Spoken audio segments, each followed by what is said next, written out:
To be recording.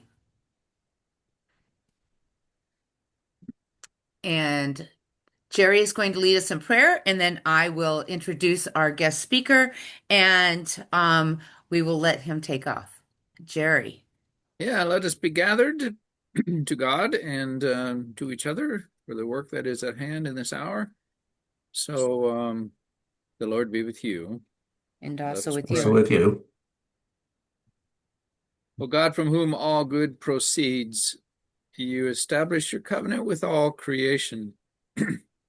Guide us in this hour in the work at our hands and all people, that we may walk upon earth in righteousness and peace, and honor you in our kinship with all creation and your creatures through our risen Lord Jesus Christ, whom with you and the Holy Spirit lives and reigns, one God, to the ages of ages. Amen. Amen. Amen. So, friends, I'm going to introduce you to my friend Steve Mulder. Steve is retired from the corporate career focused on IT and later learning and development. He became a regional organizer for the Climate Witness Program project.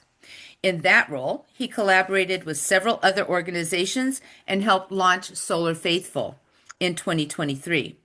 He focuses on climate mitigation efforts that includes the four E's: efficiency, electrification, renewable energy, and environmental restoration.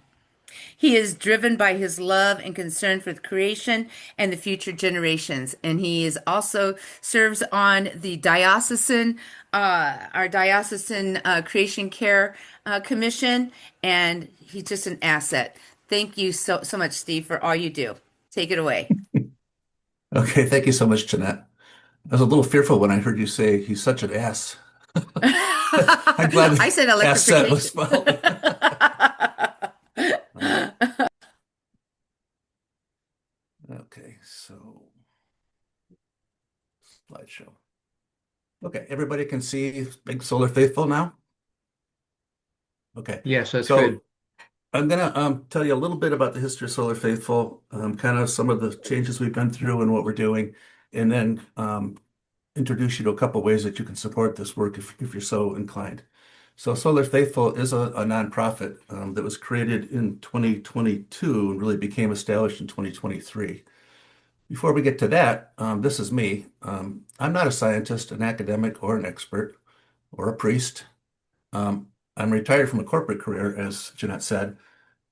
So my bias is really about action. So we used to say in the corporate world we have a bias for action, meaning we're just going to charge in and do it. And if it's wrong, we'll fix it. But we're not gonna analyze it to death. We just want to do stuff. And so that's really very much my bias. I want to do stuff. And so that's how I got involved with Solar Faithful. Actually, myself and Michigan Interfaith Power and Light, Charthouse Energy, which is a for-profit installer, and then another group of folks in the Detroit area started meeting and talking about how come so few churches have solar and what can we do to help? And so that's how we created Solar Faithful. So I've also, I don't know if did I mention this or not, but created a couple of creation care teams at my former church, Church of the Servant. That's me proudly standing in front of our solar panels at Church of the Servant, and then St. Mark's Episcopal, where I am now. So I'm a lover of creation, a dad and a pop, deeply concerned about the world we're leaving our kids and our grandkids. So this is my favorite slide in the deck. These are various grandkids and grandnieces of mine. And this is why I want to do this work. I'm just so stricken by the world that we are creating and leaving for these kids. And so I'm going to do everything I can do with the time that remains for me to alleviate as much of that as I can. So just as a way, a little bit of background, you probably all know this, but the Episcopal denomination has committed to being carbon neutral by 2030. I shouldn't probably say committed. It's to me this is more like it's one of these aspirational goals. So it would take an awful lot to get the to get the denomination there in what 4 years. But we do have a mandate, we do have direction from the denomination. So Solar Faithful really has a mission to try to bring technical expertise and financing to congregations, especially historically disadvantaged peoples, low-income communities, and peoples of all faith. So about half of our work is with with congregations or nonprofits that are BIPOC owned, BIPOC majority, BIPOC led, um, or very low income, or congregations of other faiths besides Christianity. And the reason we're focused on all these groups is because they really didn't have a chance to participate in the what we call the just energy transition. And so we want to make sure that everybody can participate. So we're looking to create a world where organizations of faith are actually leading this transition. We don't see that happening today. So here's another thing from the corporate world. I don't know if anybody's familiar with this term, big, hairy, audacious goals. So that comes from a guy that wrote a book, Jim Collins wrote a book called Built to Last. And his position was that organizations that create these BHAGs, big, hairy goals, are the ones that really get action. So we had three real big goals, BHAGs. The first one was to double the number of houses of worship and faith-based nonprofits in Michigan with solar array. So we are a Michigan organization, and we wanted to focus strictly in Michigan and then be able to scale up. But we've kind of been forced to scale up just because we've had so many requests from outside of the state. So we are engaged in lots of different states. But in 2023, there were only 30 churches that we knew of that had solar in Michigan. And so we wanted to double that. We've more than doubled it. And I'm not trying to take credit for this strictly with Solar Faithful, but other installers and other organizations have also helped to do this. But we've gotten there. We've more than doubled the number of churches with solar. So that goal was achieved. Our second BHAG was that half of our community partners will be from historically underrepresented organizations, what I just talked about a minute ago. So we're very much on track with that one. So there's a couple of organizations that we've worked with just to demonstrate that we're not strictly Christian, we're not strictly white. So Green Sky Hill Indian United Methodist Church, Muslim Center, a Jewish organization, Trinity AME, which is a Black organization, and so on. So that's just a little sampling of them. And then our third BHAG is to increase the solar adoption rate for faith-based organizations in Michigan to exceed the nationwide commercial adoption rate of 4%. So about 4% of businesses in the United States have solar. We want to exceed that. So as I said, we have about 70 congregations that have solar today of about 10,000 in the state of Michigan. So our current adoption rate is 0.7%, and we want to get to 4%. So we've got a ways to go with this one. And by the way, as I go through this, that you'll see illustrations of different congregations and different nonprofits that we've worked with. So this is a very recent one, Hope RCA in Holland, Michigan. Anyway, so we got a long way to go with this one. So just very briefly, we started in 2023. We're partnered with lots of other organizations. We've completed 23 projects in, I guess, 3 years. We've got 21 other projects that are under construction, so the contracts are all signed and they're actually being built. We have 300 plus community partners. That's what we call any congregation or nonprofit that wants to work with us that are currently considering Solar Faithful. And actually, that number is much higher than 300. It's closer to 1,000. But we have 50 that are in line for ESSAs. And I'll tell you more about what an ESSA is in a couple minutes, but it's a energy shared savings agreement. And the concept is that a church can get into solar without investing any money, $0, and be able to save on their utility rates with the ESSA. So the way that it's shared is the savings are shared between the congregation and Solar Faithful. And then what Solar Faithful does with that money is use that to provide solar solutions for other organizations. By the way, we're a small group today, so feel free to interrupt and not interrupt, but just speak out if you have a question or something you want to ask about or share. So this is kind of our approach when we talk to congregations and nonprofits. We start by saying, well, why should you be interested in solar? And again, here's a pretty large array that we did pretty early on in our organization's life in Granville, Michigan. So we say that we are in a climate crisis. I don't think I have to tell you anything about that. I don't really want to go into all the details of that.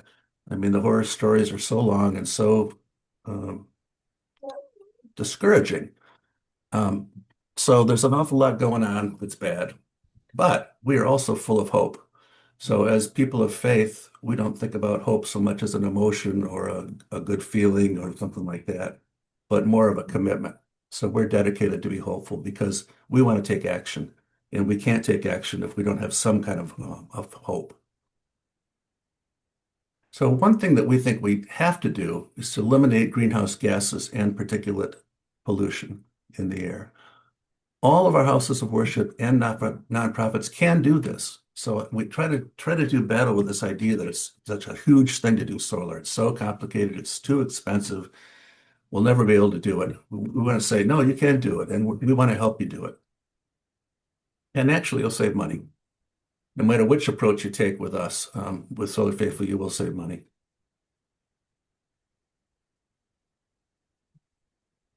So that's another reason. Another reason that you might want to do solar is to engage your members and attract new members. This is an actual photograph of some kids at the Lord of Lords Church in Detroit, Michigan. This is a church that's led by a pastor called Pastor Glass, and he's on the board of Solar Faithful. He's a real trailblazer in Detroit. He's done all sorts of things at his church to support creation care, including solar. And one of the things that he's found is that it did increase participation in the church, meaning he, I think he almost doubled the number of people who were coming to the church. Now, that's sort of an anecdotal thing. I haven't found any research that says that there really is a correlation, but I've heard that more than once, that when people do solar, when congregations do solar, they become more attractive to especially younger families and young people. So put that out there. That could happen. And it certainly engages the members of the congregation, gets them excited, gets them feeling good about the organization that they're part of. And then the idea that you're a witness, that you become, especially if the panels are visible, solar is extremely contagious. So if you put solar on your house, you'll find that in a few weeks, somebody's going to be asking you about that in the neighborhood. Well, how much did that cost? How'd that work? Is that really worthwhile to do? And the same thing happens with churches, of course. This is another church in Montague, Michigan. This happens to be, it's kind of a cool old church. You could just see it a little bit in the background, but this is like a storage shed or something like that. And they wanted to put it here so that it could be seen. Okay, so to summarize, why solar? Because we want to do the best that we can do for the creation. We want to save money, we want to increase engagement, and we want to be a witness. So if any of those appeal to anybody, great. Whatever motivates you, that's wonderful. We want to work with you. So then why Solar Faithful? And this is that Green Sky Indian Methodist Church that I mentioned. It's a tiny array, but it's a tiny church. And here's the congregation standing in front of the building here. You know, it's just a photo overlay, of course. So sort of what's unique about Solar Faithful is we are a nonprofit. We do provide financial and technical expertise. I always say that's not me. I'm not a technical expert. I'm not a financial expert, although I've been at this for about 5 years now, so I've learned an awful lot. But we do have some real expertise, especially in our executive director, who happens to be, I was going to be at the big provisional gathering, and I can't make it because of another conflict. But Rob Rafson, who is the executive director, will be there along with Jennifer Young. And Jennifer Young came to Solar Faithful from MIPL.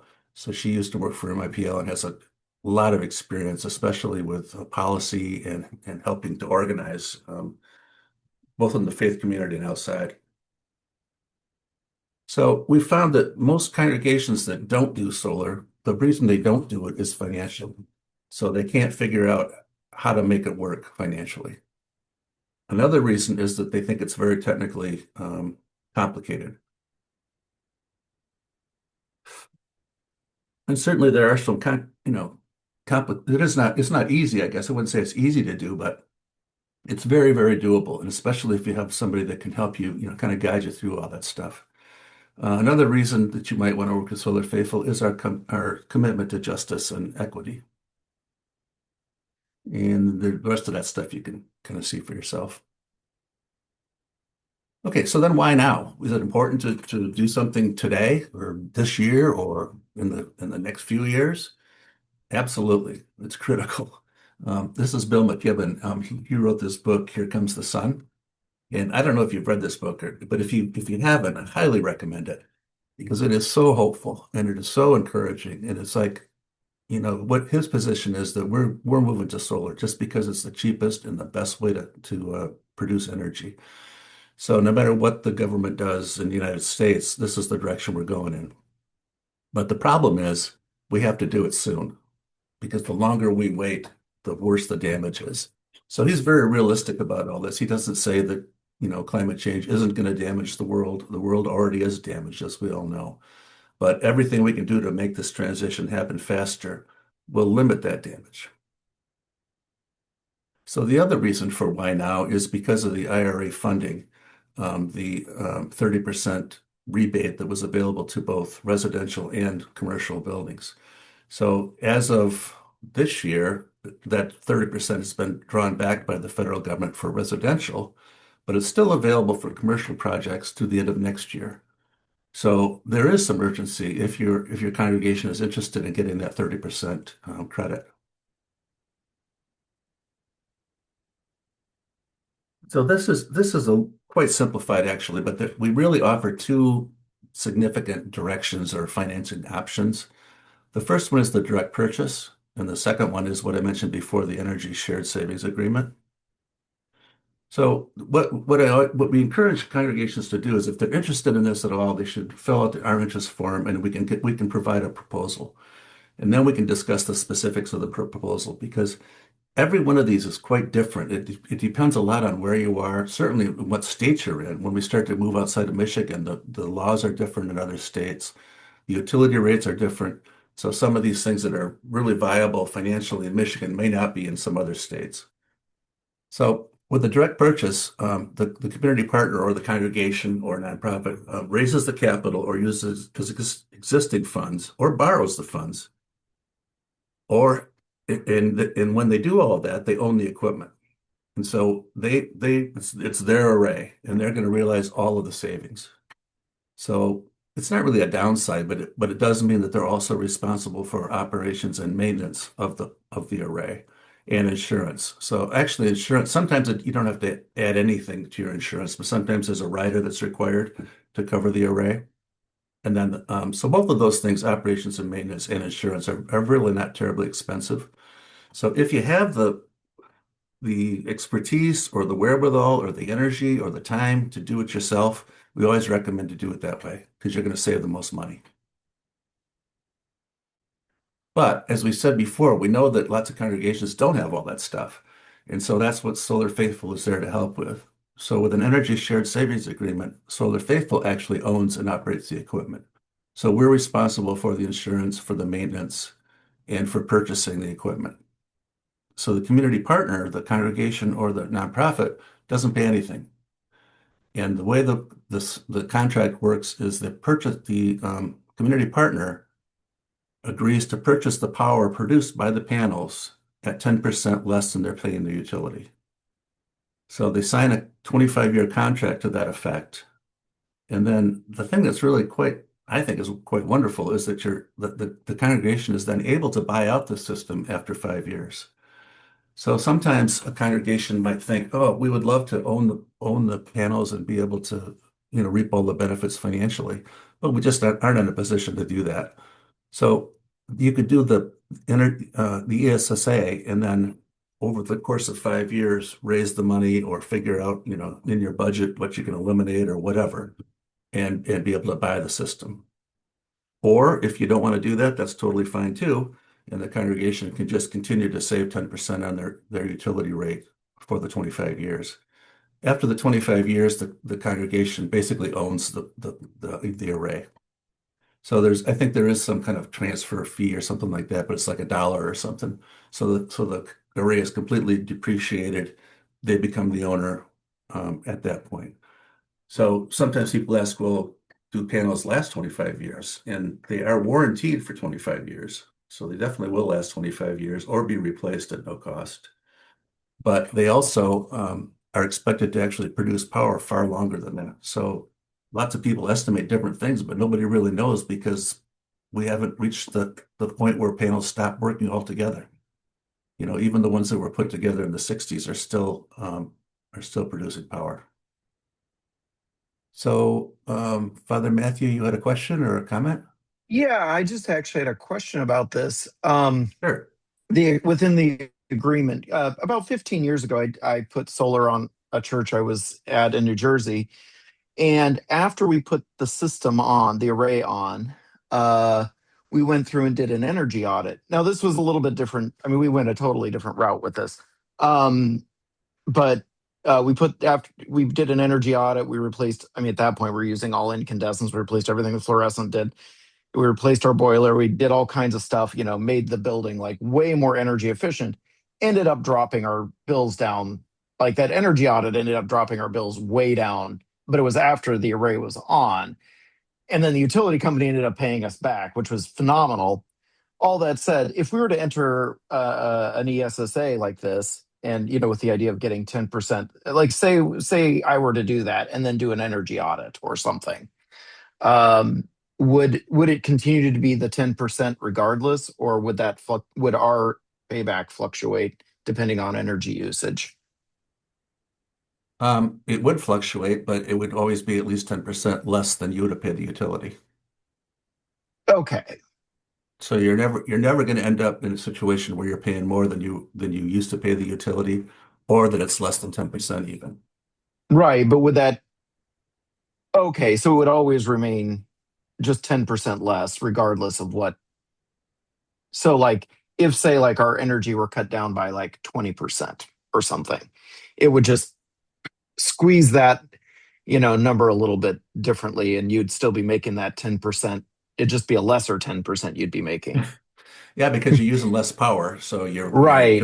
you're buying the power, but you're still buying it at 10% less than the utility rate. So Sure. I guess you'll Okay. be saving less, but you'd also be spending less. So Right. I mean, I wouldn't anticipate, I don't think my current situation would ever get me to a point of having an energy, like the utility company paying us back. That was just like this stroke of dumb luck we had. But, yeah. but Okay. still, yeah. Anyway, Yeah. yeah, I'm Yeah. just curious about how that would work.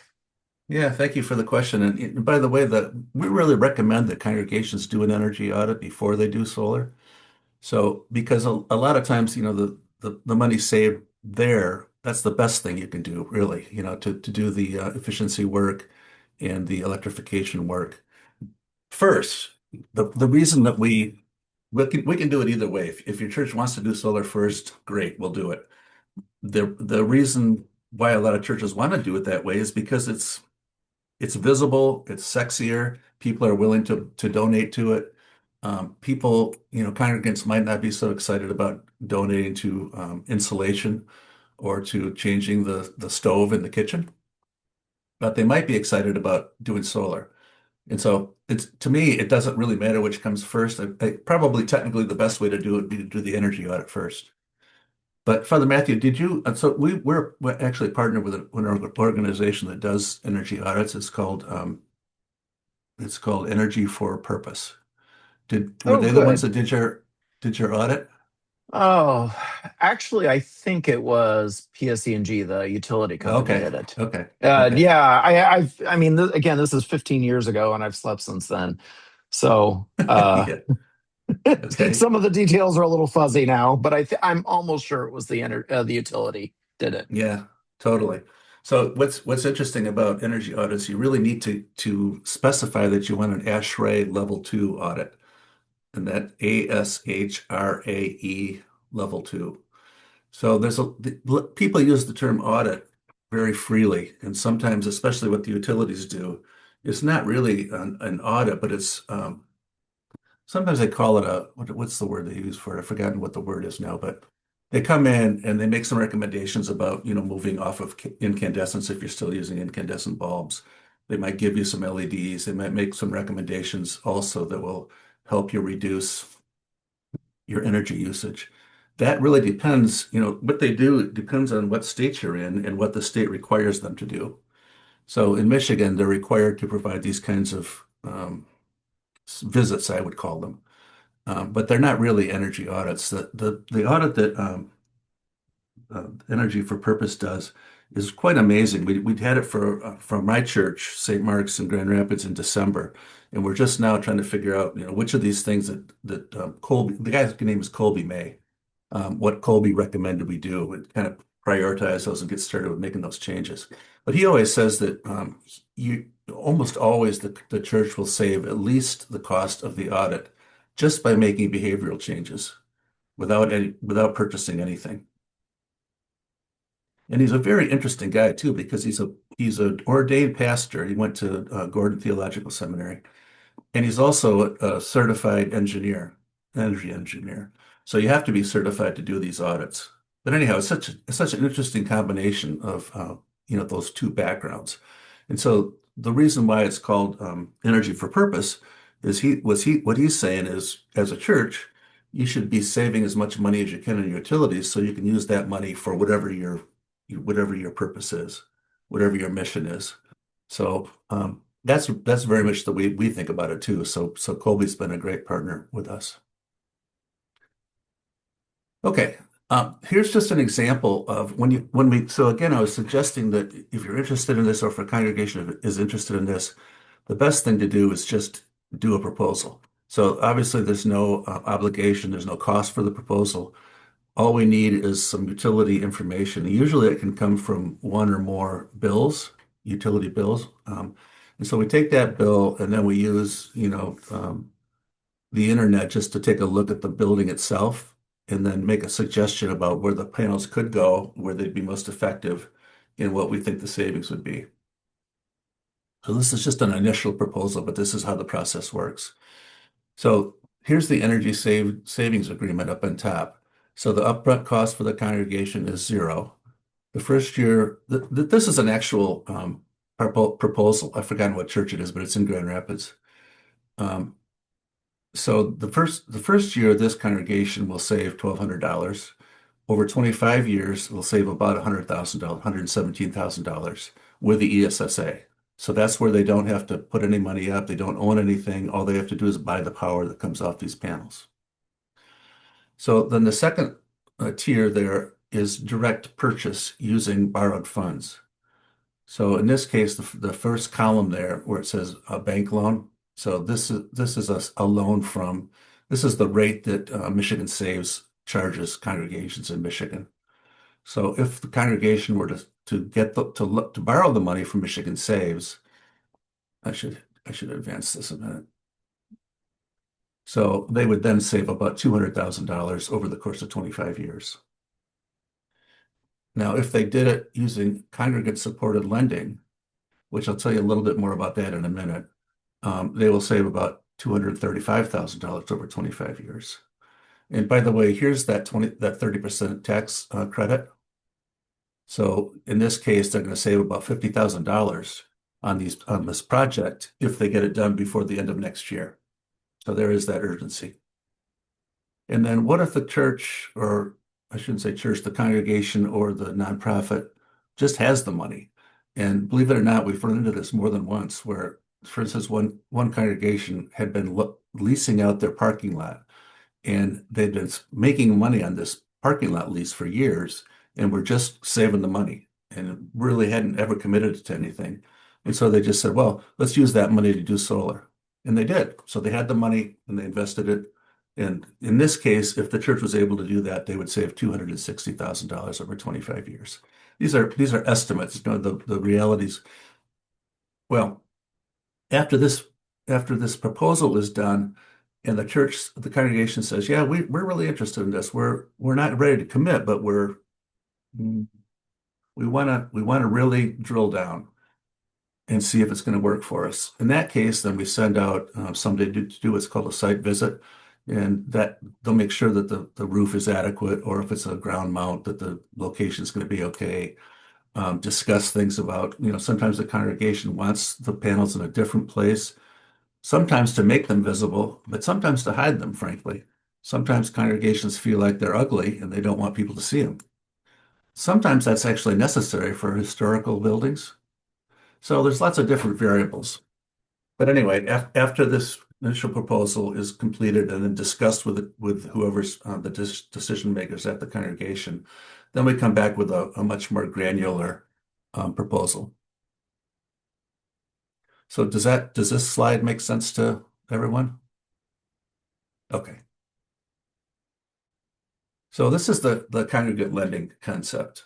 So it's kind of, you think of it as the other side of the ESSA. So the ESSA is the Energy Saves Shared Savings Agreement. So we need to have money to make that available to congregations that can't afford to do these projects. So one way we're raising that money is through this congregational lending, congregate lending. So it's kind of a misnomer. You don't really have to be a congregate. You don't have to be a member of the church. You don't have to be the member of any church if you want to support churches that want to do solar. So instead of asking people to give us money, we ask people to loan us money.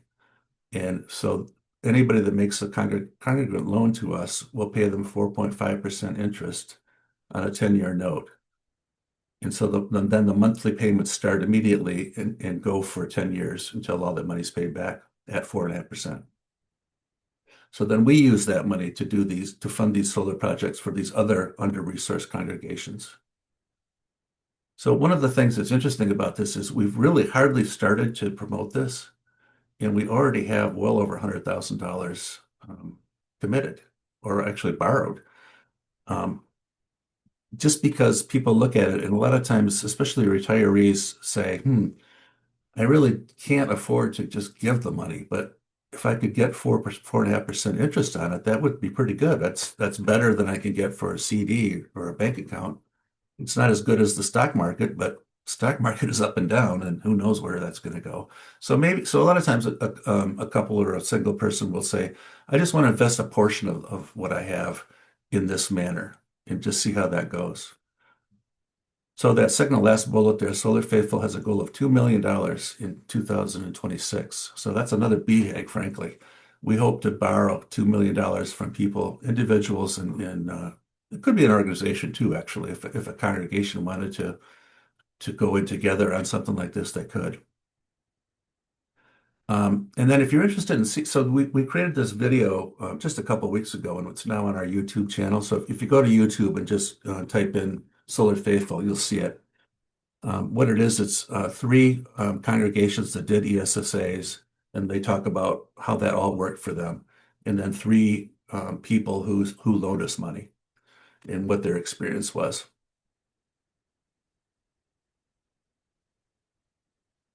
Let me go back to that for a second. So are there any questions on that, on how the congregate lending works?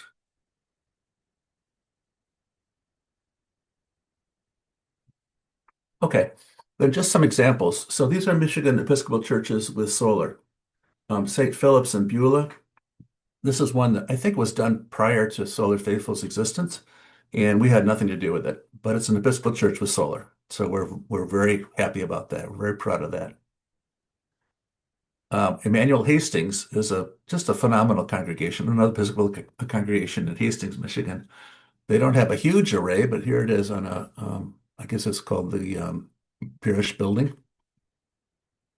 And they are another example of a congregation that's really done a lot of work in this area and done some wonderful things. Again, not a Solar Faithful project. And then St. Peter's in Detroit. This is Bob Chapman, who's going to be on the webinar Thursday night. Their projects are huge and far-reaching. So they did solar, then they added to their solar array, but they're also one of 10 churches that Solar Faithful and a couple of other organizations are working with in Detroit to make these 10 congregations resiliency hubs. So these are going to be places where people can go in the event of a power outage to recharge their phones, to stay cool if it's hot in the summer, to keep their medicines cold if they're without power. And this is a real actual urgent need in Detroit because Detroit has a lot of power outages, and sometimes they can last well over a week. And so this is a service that all these congregations are providing to their communities. So that's St. Peter's. And then one that we're just working on now, I don't think it's completed yet, is Christ Church in Detroit. And this is another resiliency hub in Detroit. So then I just got a bunch of pictures of different congregations. I'll just kind of click through those and maybe say a word about them if something's germane. But the purpose is just to show you the diversity of congregations and nonprofits that we've worked with, and also the diversity in the size of these arrays. Some of them are quite large and some of them are tiny. And we really want to do them all. This one, Bethlehem Lutheran, this is just an amazing congregation. This guy, I don't know, do they call him priest in the Lutheran Church? Pastor? Anyway, he's very much on fire about what they've done at Bethlehem Lutheran, and he's introduced us to a number of other organizations in the community there, including the Habitat for Humanity. And so we're right now in sort of negotiations with Habitat for Humanity to do solar on their Restore building. Here's a Jewish organization in Kalamazoo. World Renew is a charitable organization that does work mostly really all over the world. But this was quite a large array. Kind of runs off the edge of the screen here. This is a black church in Lansing. Another Jewish organization. This is a tiny array. It's 4 panels. That's the whole array.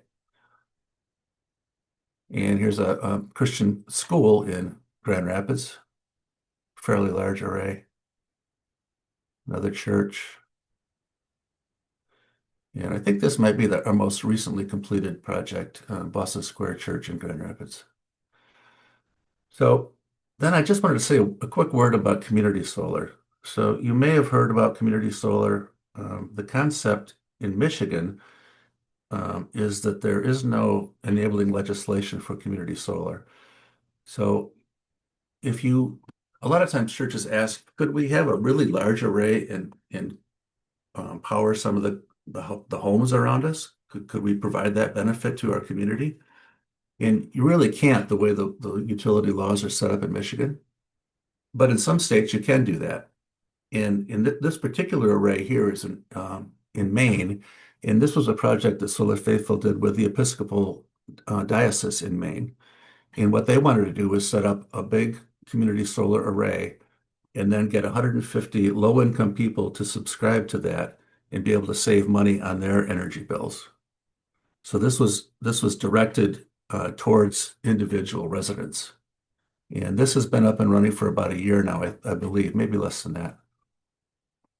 But it was very interesting work that we happened to do with an Episcopal diocese in Maine. These are the states that have enabling legislation for solar, community solar. So we're very eager to work with other dioceses or other organizations in these states because we've had the experience now with Maine. And interestingly, the Episcopal Diocese of New Hampshire approached us because they heard about what we did in Maine. And what we're talking to them about now is they want to do a community solar project to power all of the congregations in New Hampshire, all of the Episcopal congregations. So I think there's 40 some. So instead of focusing on residents, they're focusing on their congregations. So as a diocese, they want to be able to power all the congregations in their diocese. And then we're also happen to be working with the Episcopal Diocese of Indianapolis. We're trying to identify about 5 congregations that want to do solar and then seek funding for that from the Lilly Foundation. And then we're also currently working with the Diocese of Chicago. Could I ask a question about that, Steve? This is George Yes. Linsky. You said, I'm in Diocese of Indianapolis. Do you say there's a number of churches interested in solar? Have they ever identified the 5 churches, or are they still working on that? They're still working on that. They've started that process of identifying them. So in this particular case, we're trying to find churches in the Episcopal denomination in the Diocese of Indianapolis. Yeah, Does that well, make that's sense? where I'm at. So, yeah. Okay. Okay. Okay, are you part of an Episcopal church? Yeah, yeah. St. Paul's in Indianapolis. Yeah. St. Paul's. Okay. I'm not, yeah, maybe we can, if you can just email me after the Sure. presentation, George, I Okay. can follow up. Yeah, thanks. Sure.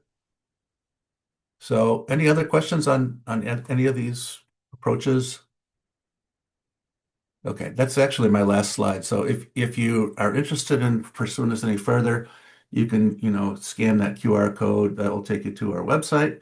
And we always say, if you can do the interest form, that's great. And then we'll get back to you and we'll ask you for the utility information.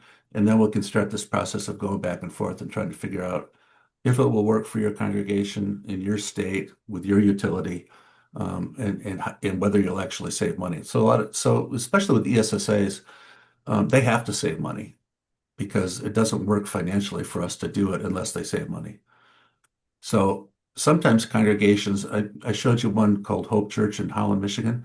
They're actually not going to save money on their array because they're in a city where it has its municipal utility, and the power is very inexpensive. But they just wanted to produce solar energy. They wanted to just reduce the amount of energy that's produced by burning coal, basically, or burning gas, and just at least make that contribution. So they're doing it. They're not trying to save money. They're just trying to do the right thing from the climate perspective. Anyway, so that's what questions do you have that we can touch on right now? Steve, this is Lella in Alabama. Do you do anything with batteries, or is it strictly the solar panels? We can, but we don't frequently do it. I can't think of an example where we did. Just because the economics don't work very well with batteries. Now that's starting to change. And I think I mentioned Bill McGibbon before. He's got an article out recently talking about batteries and how that's really the next phase. Mhm. So, but if you have a congregation that's interested in doing batteries, we can certainly do it. How do you how do you get to be a resiliency hub then if you don't have batteries in Michigan, right? So the Resiliency Hub churches all do have batteries, but Okay, so that those weren't like one-off Solar Faithful projects. That was actually a $20 million grant that we got from the federal government with a couple of other organizations. The government ended up clawing back about half of that, so we have 10 million now. So in those cases they have solar batteries, EV chargers, and a bunch of other efficiency measures, as well as electrification stuff that they're doing. So they're trying to move right. off of, gas furnaces onto heat pumps and those kinds of things. Yeah, that's a great point, David. I wasn't thinking about that as a solar faithful project because the battery part of it was not something that we did, but Right, right. our partners on the grant did it. So the question I have is, do you do the entire design? In other words, to figure out the capacity of how many panels you would need and set up the distribution system too, or is that someone else that does that? Well, it depends on where you are. So in Michigan, we do the initial proposal, so wherever you are, we would do the initial proposal. So we got proposals out in Indiana and California and Pennsylvania and all over the place. But when it gets down to the site visit and the actual specific number of panels and where they're going to be located, that would probably be outsourced to a local installer. Okay. All right. Thanks. Does I'll that make But probably be sense? in touch but with but, you. Yeah. but part of your organization is to work with those suppliers. In other words, it's work that you'd still manage from within Solar Faithful, or does the congregation have to do uh, essentially, do you Um, act as a general contractor for them? so yeah, we do, especially with the ESSA. So the congregation in that situation doesn't really have to get involved in any of those discussions. To get that 30% rebate from the federal government, the owner of the panels has to go through the application process. So in the case of the ESSA, that's Solar Faithful. So the congregation doesn't have to worry about it. But if it's a direct purchase and the church is doing it or the congregation is doing it, they do have to have that interaction with the feds to get that 30%. And that ends not this year, but next year, the end of next year. The end of next year. Yeah. So the project has to be completed and online by the end of next year. Okay. And you'll also sometimes hear installers say that you have to have it, they call it safe harbored by July 4 of next year. And no, that's July 4 of this year. So what that means is they're looking to have 5 or 10% of the cost actually paid for by July 4. That we don't believe that that's necessary because it's really only for very, very large arrays that that's required. But I personally think that sometimes installers sort of inject that into the conversation just to move it along, get people feeling like they have to take action right away.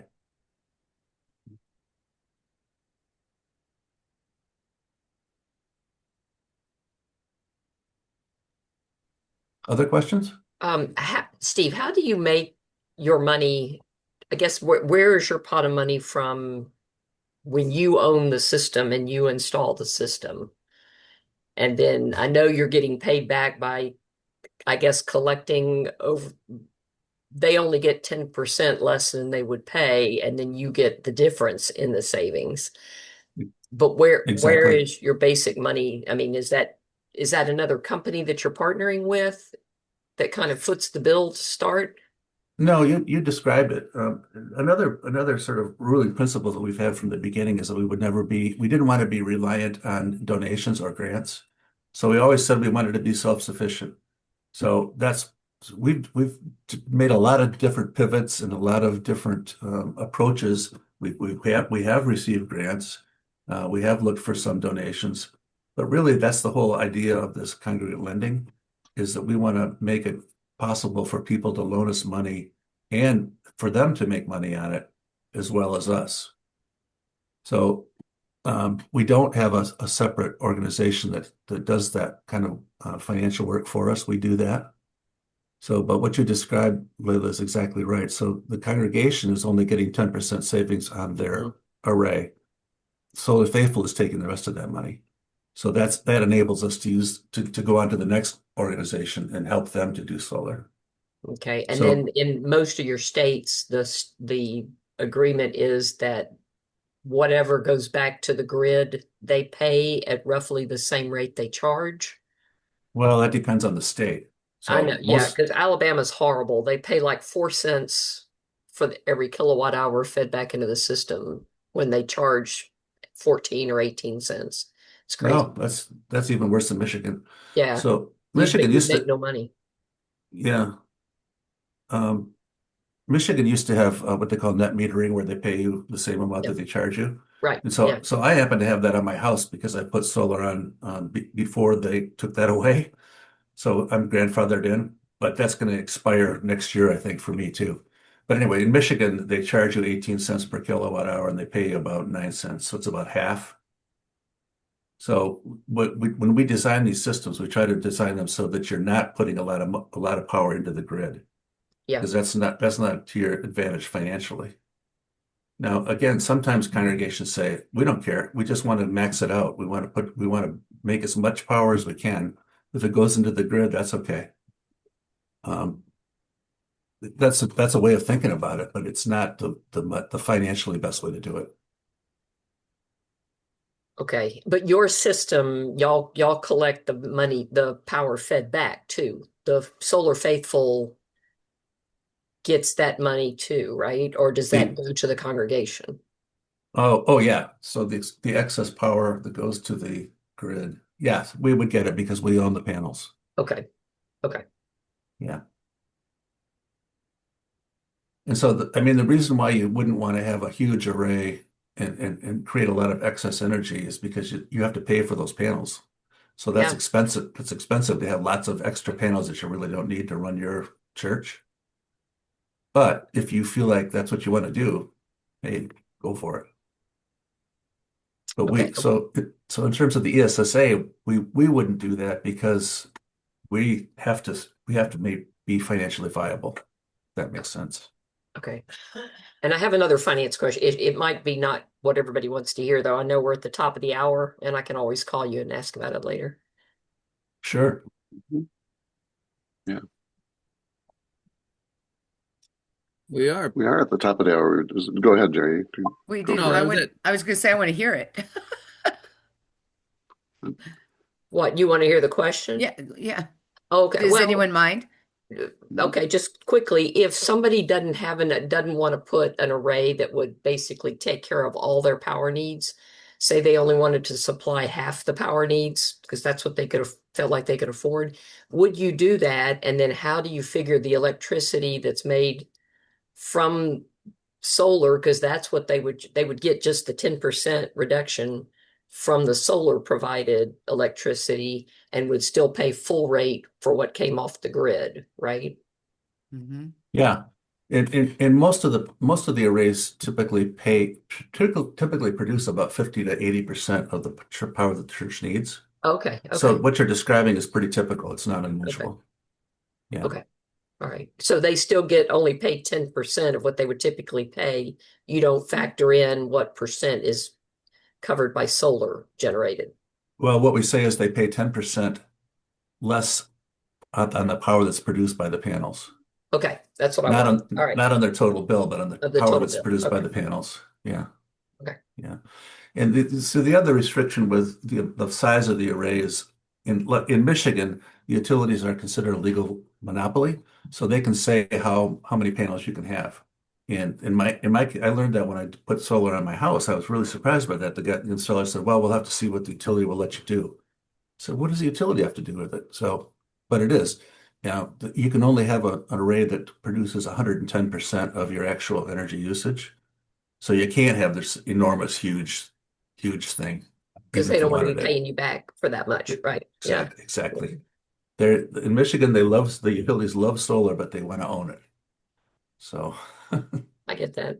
yeah. Okay, thank you. Yeah. That was great. Okay. Well, Thank thank you. you so much for having me. Of course. So, does anyone else have any questions? We are at the top of the hour, but I'm if everybody is in agreement. Anybody have anything they want to say? I can tell you to go up and save your, if you know how to, save your chat. So this is recorded. So this will be available on the Province 5, Province 4 website or I'm sorry, Province 5, Province 4 Creation Care newsletter website. I believe that's what I want to say.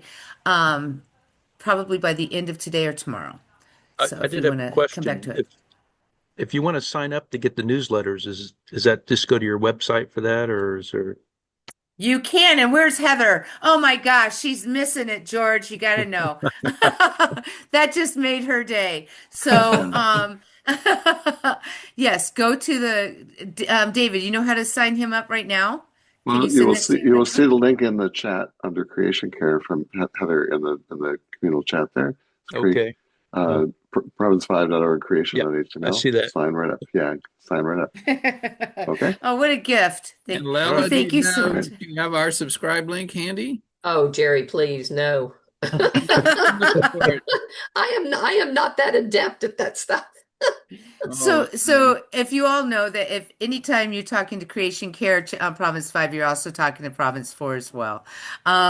We are in constant communication. We share everything. great. So that you know that. Well, Thank you so much for being here. Again, Steve will be here on the 14th. I believe it's at 7 o'clock for the deep dive. If you have more questions, we want to hear the combined conversation between Bob and Steve. That would be amazing. It's something to look forward to, and again the it'll be a little bit of a longer webinar. Ask questions, try to brainstorm how you can connect with your congregations or the people that you're trying to move this forward with. I I can tell you that in the Diocese of the Great Lakes, we are trying to figure out how we can get solar at our church camp. So that is something that we've been working on for a couple of years, and well, because we've had some other things going on, that's why it's taken a couple of years. It's not anybody's fault. But anyway, that'll be amazing. Steve, you can stop screen sharing, mhm. and thank you. And I know that solar not only provides, this is something that I just found out, solar not only provides the immediate energy for the people, but what Steve had just said about the larger community. That's our job, right? Is to go out and take care of those less fortunate. So that I think for churches to do that is absolutely amazing and living into the baptismal covenant. So anyway, I am All done. right. And I dropped Province 4 subscribe in there if you want to pick up on that. Province 4 Creation Care newsletter. That's the link for subscribing. All right. Yeah. Thank you all so much. I Blessings, look forward everyone. to see you Thursday night. Thanks, Steve. You're good. Thanks, Thank you. Steve. Bye-bye.